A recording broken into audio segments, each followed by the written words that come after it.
So now in that series we want to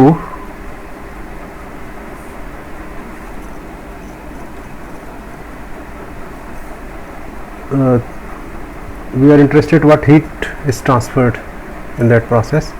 So the formula, the first law of thermodynamics is dq plus dw, and another formula that is useful here is p dv.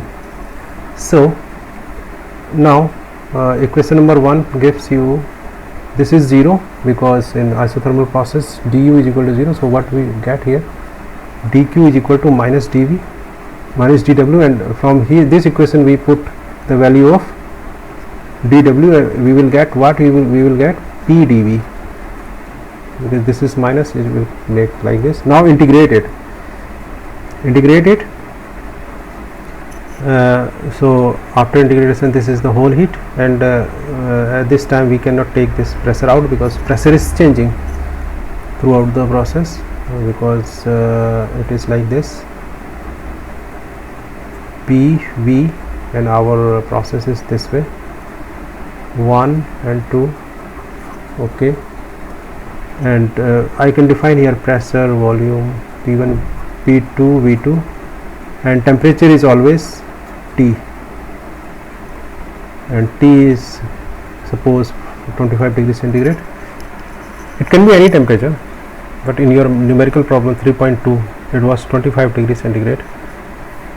And the thing is, a small notation is this, that small letters will be will give you temperature in degree centigrade, degree Fahrenheit, and capital will give you in Kelvin or Rankine. This is the notation used in this book.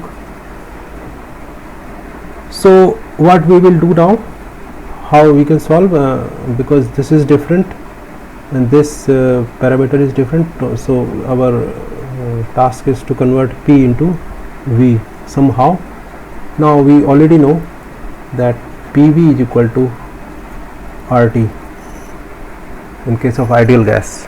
Everywhere we will see that at this point this will be maintained, this rule will be maintained here also, everywhere this rule will be maintained. So what we can do, P is equal to RT by V,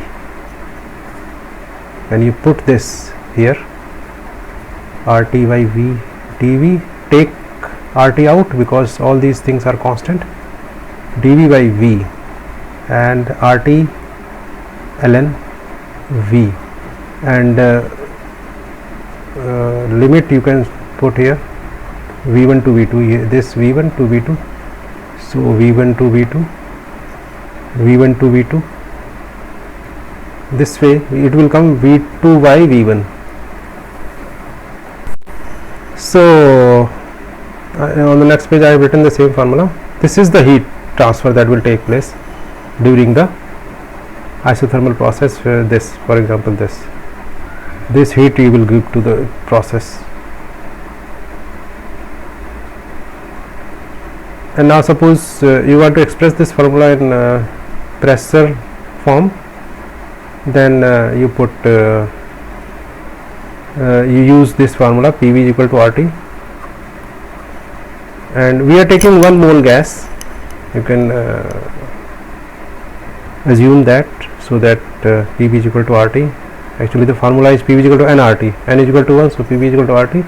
So for state 1 this formula will be P1 V1 is equal to RT, T is constant, so V1 is equal to RT by P1, and for state 2 P2 V2 is equal to RT, so the formula will be P2 is equal to RT by P2, V2 is equal to RT by P2, put in this formula RT ln, so it will come P1 over P2, and the convention is that second state is put here, so you can reverse that, so you will get P2 over P1. So these are two formula to represent the heat transfer during this process. Now what is the work done? It can be calculated with this formula PdV and integrate it, you will get its result. But you can also use this also here to simplify the thing, because this is 0 in isothermal process.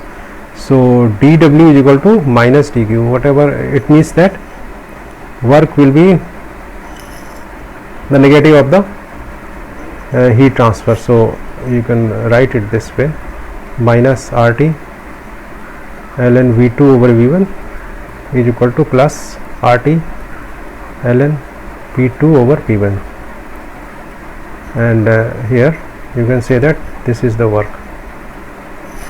So in isothermal process, if heat is suppose minus 20 joule, then work will be plus 20 joule. This is the thing actually here. Now we will apply this formula to our example number 3.2.